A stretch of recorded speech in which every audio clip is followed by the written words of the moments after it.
Never left quota. My units are up from last week. So it's quota.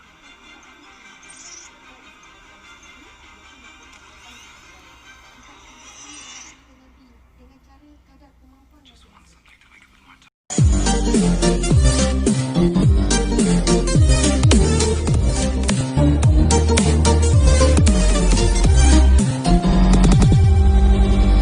Bismillahirrahmanirrahim. Assalamualaikum warahmatullahi taala wabarakatuh. Terima kasih kerana setia dengan channel ini di Ibnu Rijal. Maka pada episod kali ini saya nak berkongsi dengan tuan-tuan seperti mana klip yang kita tunjuk sebentar tadi tentang sebuah filem. Kita nak review, kita nak bedah tentang sebuah filem yang diberi judul In Time yang diterbitkan dalam tahun 2011. Antara pelakon yang terlibat saya tak kenal, tapi yang saya kenal seorang tu lah, Justin Timberlake. Pasal dia botak semua kan.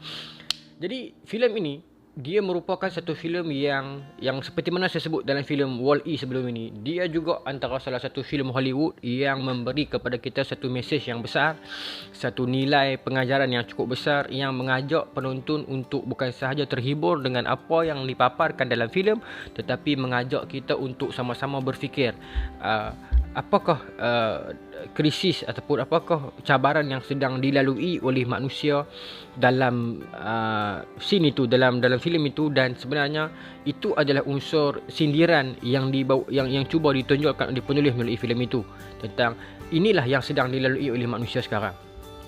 Filem ini secara sinopsisnya secara ringkas mengisahkan tentang kehidupan manusia pada satu zaman yang nyawa mereka itu diukur dengan masa. Ada satu masa dekat sini, ada satu digital jam kat sini, yang itulah ukuran masa dan nyawa mereka. Bermaksud everything yang berada di sekitar mereka itu diukur dengan masa. Hatta kalau mereka bekerja, mereka tak dapat duit gaji, tetapi mereka dapat masa. Contoh, kalau kerja sebulan, dapatlah masa seminggu. Nak pergi beli coklat dekat kedai, instead of bayar RM1, harga kena bayar tu mungkin 10 minit. So semua tu akan diedit dengan dididak dekat sini, ditambah dan ditolak dekat masanya itu. So cara dia mungkin dia dalam sini tunjuklah ada mesin yang akan didak. Even kita nak angkat ganggang telefon untuk telefon di public phone pun tak perlu bayar duit. Maksudnya currency tak wujud dalam filem itu. Yang wujud adalah masa. Semuanya bergantung dengan masa, semuanya kita berhutang bermain dengan masa. Bermaksud currency di dalam latar filem itu adalah masa. Orang hidup untuk masa. Maka itu adalah premis awal dalam filem ini. Maka dalam filem ini penulis menonjolkan kepada kita, sekiranya itu berlaku, maka orang yang berharta, maka dia dapat membeli masa dengan banyak. So dia akan possess all those masa, dan dia akan menyebabkan ketidakseimbangan geosistem, di mana orang kaya tu tidak akan tua.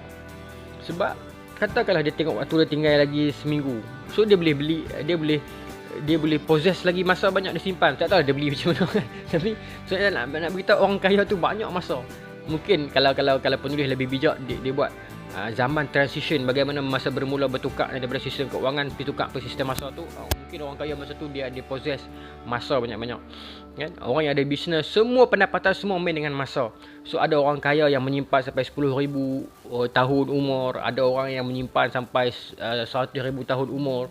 Orang miskin di lengan mereka itu masa cuma ada seminggu, kadang-kadang ada 3 hari, kadang-kadang tinggal 5 jam, 6 jam. Itu perkara biasa. Maka itu yang ditunjukkan oleh filem itu.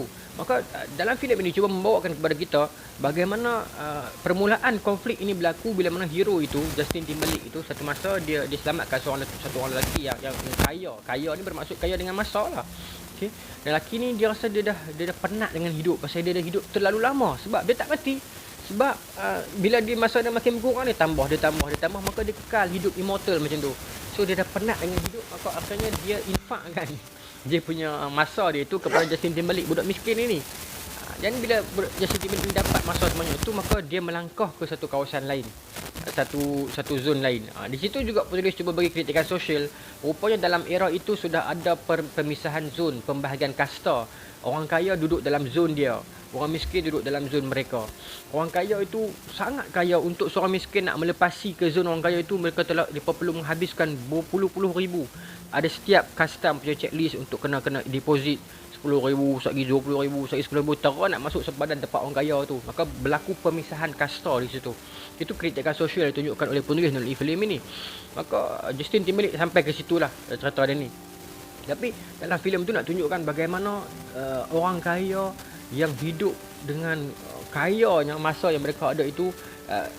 Justin Timberlake melihat bila dia masuk tempat orang kaya tu, semua orang berjalan relax ya. Sedangkan dia duk biasa berlari. Sebab apa dia berlari? Sebab orang miskin masa tak ada. Tengok dekat tangan tinggal lagi 5 jam. So kenapa kita nak perlu buang masa? Lari buat kerja. Tapi orang kaya kalau tengok di tangan mereka ada dekat 100,000 tahun. So what for nak lari? Kan? So bila dia makan kat restoran pun masa dibayar ikut masa dan sebagainya. Maka dalam kemudian filem ini menonjolkan kepada kita sebenarnya walaupun dalam realiti dunia ni kita tak menggunakan masa sebagai currency, tetapi itulah realitinya. Semua ini bergantung dengan masa. Orang yang punya lebih banyak wang kadang-kala dia punya lebih banyak masa. Misalnya dia boleh misalnya dengan keuangan yang banyak yang dia ada itu, dia boleh rehat di rumah contoh. So dia ada banyak masa free di rumah, ataupun dia ada banyak masa untuk ke sana ke sini sebab dia duit yang banyak. Orang yang miskin itu tak banyak masa sebab kena buat kerja teruk. Saya bagi contoh, orang yang kaya mungkin yang pendidikan dia tinggi, dia kaya, so dia hanya perlu buat kerja dalam 1 jam dia dapat pendapatan dalam kita dapat kadang-kadang ceramah 1 jam dapat dalam 1,000 lah kadang-kadang. Orang kaya tu kadang sebesar dengan kawan-kawan cerita dengan keilmuan dia, dengan dia bagi speech itu kadang-kadang motivasi yang dia bagi itu 1 jam dibayar sampai 10,000, 12,000. Tetapi kalau orang miskin, dia kena mesin rumput dekat rumah orang 1 hari suntuk tau. Start 8 pagi, 5 petang baru habis. Pendapatan dia for whole day yang dia buat kerja tu kadang RM10, RM20. Bayangkan betapa orang kaya itu masa dia banyak ample untuk dia menambah kekayaan yang lain. Tetapi orang yang susah ini, dia terpaksa bekerja keras hanya untuk dapat beberapa ringgit saja. Ini yang berlaku dalam dunia hari ini. Bukan kita nak katakan tak adil dan sebagainya. Orang akan kata, yalah orang berilmu mungkin dia akan lebih tinggi darjat dia. Allah Ta'ala sebut dalam Quran, ya fa'illahu lazina amanu minkum wa lazina utu ilma darajat. Tetapi darjat itu bukan diukur dengan mata wang. Hari ini telah berlaku golongan yang begitu kaya, so dia ada banyak ample time sebab yalah bayaran dia begitu tinggi. Orang susah itu bayaran dia begitu rendah walaupun dia mengerjakan keringat yang kudrat yang sangat kuat dan teruk dan makan masa yang sangat lama, tetapi hanya untuk proses berapa masa, berapa ringgit saja. So itu yang ditunjukkan dalam filem ini, tetapi dia buat unsur sindiran dengan menggunakan masa. Dan hanya kerana masa itu, dalam filem ini dia cuba tunjukkan kepada kita bahawasanya bagaimana orang tak buang masa sebab dia menyedari kepentingan masa itu sentiasa terlihat olehnya. Bayangkan kalaulah setiap orang di antara kita di dunia realiti ini, apa yang berlaku dalam filem In Time itu sebenarnya wujud dalam ini. Katakanlah kita dapat lihat masa kita di tangan ataupun di dahi. Saya percaya orang tak akan buat jahat sebab dia takut dengan masa dia semakin berkurang itu. Dia melihat Allah Ta'ala sebut dalam Quran, wal asr, demi waktu asar, demi waktu yang sudah suntuk dah. Innal insana lafi khusr, manusia itu sentiasa berada dalam kerugian sebab dia buang masa. Kalau manusia dia tak tahu bila ajal dia, bila dia nak mati, dia tak nampak, tidak ada skrin macam dalam filem itu, maka dia akan sentiasa membuang masa. Nabi sebut dalam hadis, Nabi kata ni'matan maghbun fihi ma katsirun minnas as-sihah wal faragh. 2 nikmat yang sering menipu manusia ialah nikmat sihat dan nikmat waktu lapang. Tetapi bila diterjemahkan kepada kita melalui panel masa berapa lama lagi kita ada, orang yang kaya dia akan sentiasa mensiakan waktu dia sebab waktu dia banyak. Orang yang susah dan miskin waktu dia tak banyak, maka dia akan sentiasa bekerja keras, rajin, sentiasa berlari. Dalam filem tu ditunjukkan orang miskin sentiasa berlari. Dan satu skrip, satu scene yang saya agak sentak bila Sylvia West tu dia bangun pagi lambat. Dia terkejut tengok Justin Timberlake dia bangun pagi awal kan. Maka dia kata, macam mana awak boleh stay hidup dalam keadaan lengan awak ni ada 5 jam, ada 6 jam kan. Maka kata Justin Timberlake, sebab tu kami bangun awal. Sebab kami tak mau buang masa dekat tidur tu. Time is clock. Masa sedang berjalan. Habis kami tidur buat apa? So kami keluar bekerja menambahkan masa kami, menambahkan jangka hayat kami.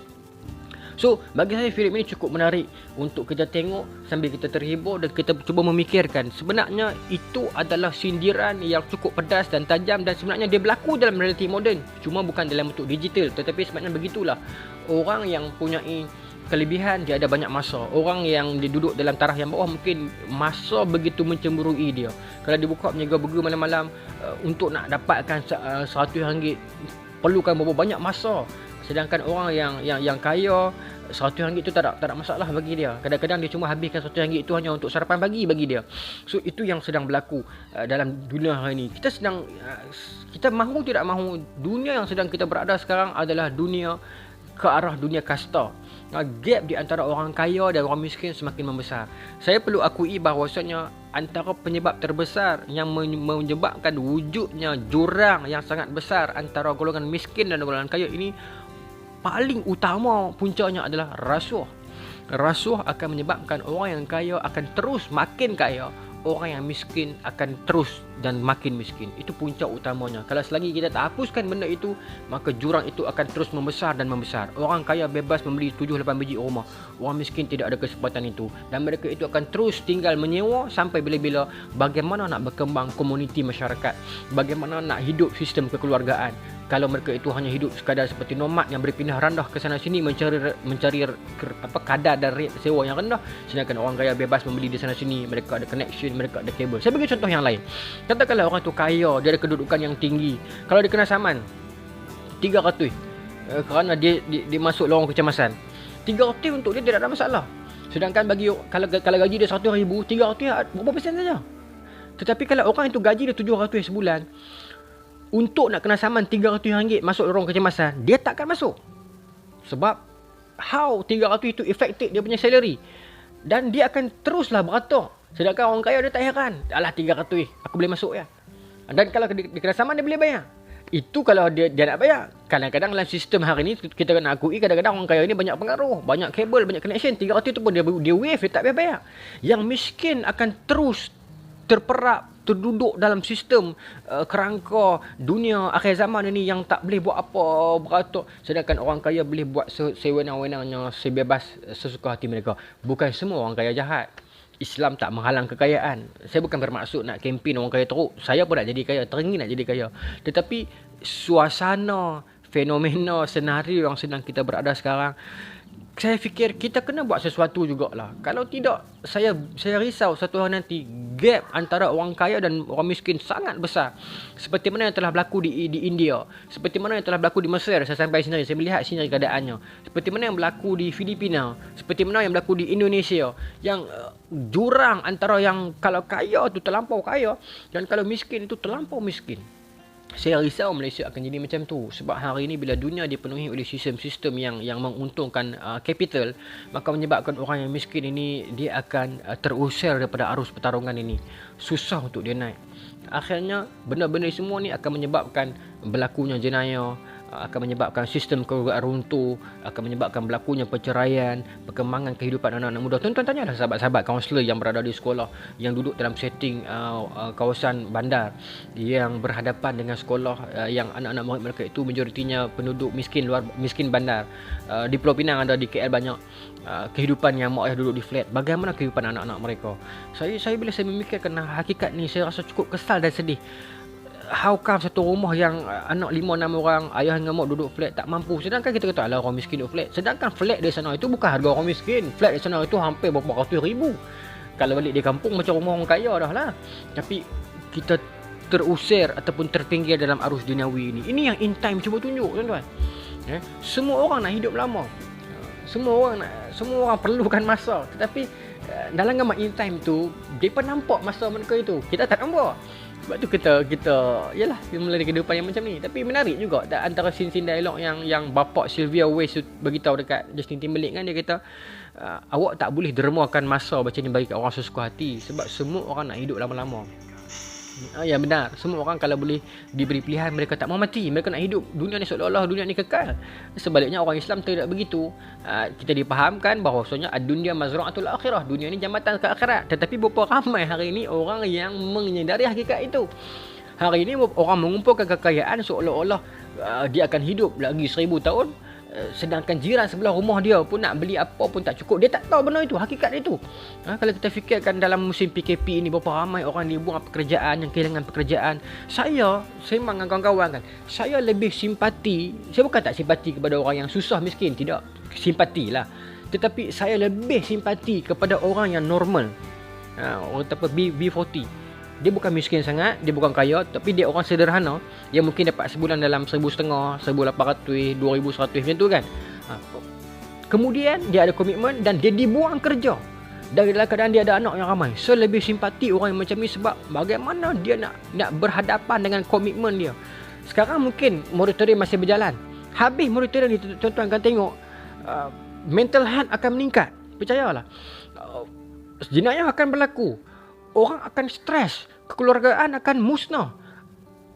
Sebab how dia nak survive dengan komitmen kereta dia, rumah dia, sewa itu, sewa ini, anak dia sekolah. Dia kehilangan pekerjaan yang selama ini dia ada pekerjaan itu. Saving tak ada tuan-tuan. Cuba bacalah kajian. Orang Malaysia ini less than 20% yang ada saving dalam bank.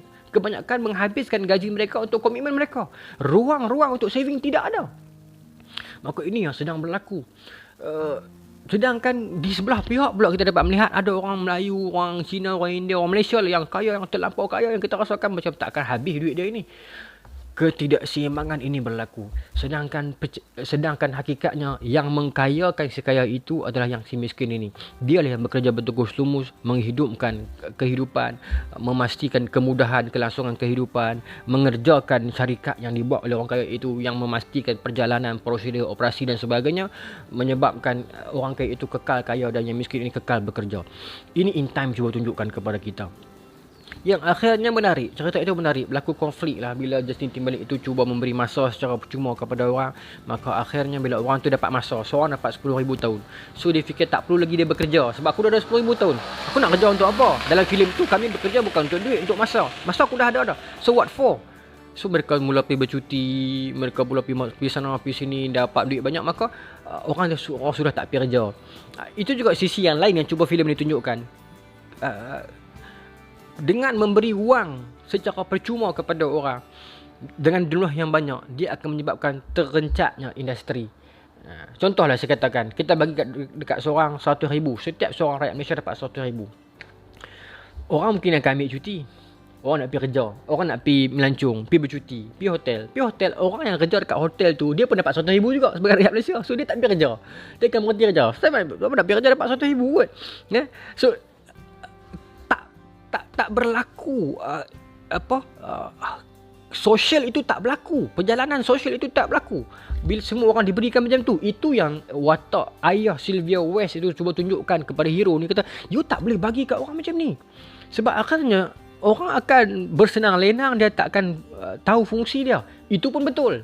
Bermaksud saya cuba nak bawa dalam komentar saya ni, dalam review saya ni, saya tidak menyalahkan satu pihak sangat dan tidak memenangkan satu pihak yang sangat. Kok mana pun kena ada balance. Gap tak boleh terlalu besar. Ini mungkin kita boleh katakan kerajaan lah kena do something. Yalah, selalu orang kata alah siap-siap salahkan kerajaan. Yalah, nak salahkan siapa lagi? Sebab dia pemegang mana? Pemegang duit kita. Kerajaan mana pula atas dunia ni. Tuan-tuan, kita bagi satu dua contoh mudah kan. Macam dulu kerajaan cakap untuk orang yang nak tingkatkan kehidupan dia kena buat dua kerja. Mungkin ada anak muda yang siang dia bekerja, malam dia buat burger ke. Kemudian dia ada ketekanan lagi. Dekat buat burger tu dia perlukan kena buat lesen itu, lesen ini dan sebagainya. Kemudian contoh dia kerja macam orang lain, dia kerja. Kemudian part time dia buat video macam ni, nak dapat earn something from YouTube. Mungkin sebulan 100-200 hanya untuk menambah kehidupannya. Tapi yalah, ada cadangan pula nak kena bayar lesen lah apalah. Tak tahulah, mungkin dia tarik balik kot. Tapi bermaksud benda-benda itu kena diminimizekan in order untuk memastikan peningkatan daya hidup.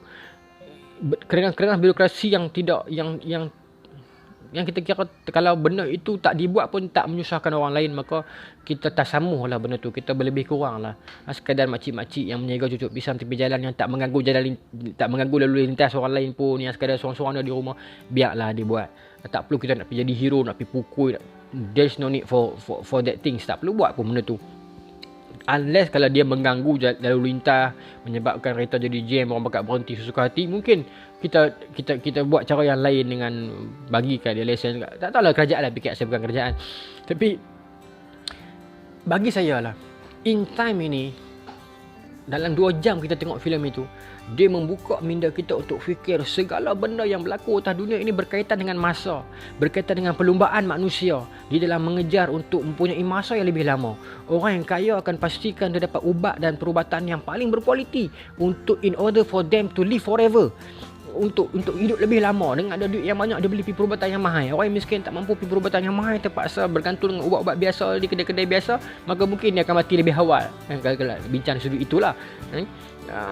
Orang yang kaya dapat beli ubat yang mahal, dapat sustain hidup yang elok, dapat segala kemudahan, segala apa yang ni, maka dia akan lebih panjang umurnya lah. Bukan kata umur soal ajal, soal Allah Taala, tapi di sudut sosial, di sudut akademik nak bincangnya begitulah. Sebab tu dalam filem itu ditunjukkan Justin Timberlake ni peringkat awal masa dia jumpa dengan perempuan tu, heroin tu, dia keliru perempuan ni umur berapa. Dia tak tahu perempuan itu adalah anak kepada bapak itu, ataupun isteri kepada bapak itu, ataupun mak kepada bapak itu. Sebab orang kaya dalam filem tu, orang yang berada dekat zon orang kaya tu, muka mereka semua bersih. Sebab mereka boleh beli masa, boleh panjangkan usia mereka. Umur muka tak berubah sebab mereka kaya. Tak tahu orang umur berapa, boleh menipu dengan benda tu.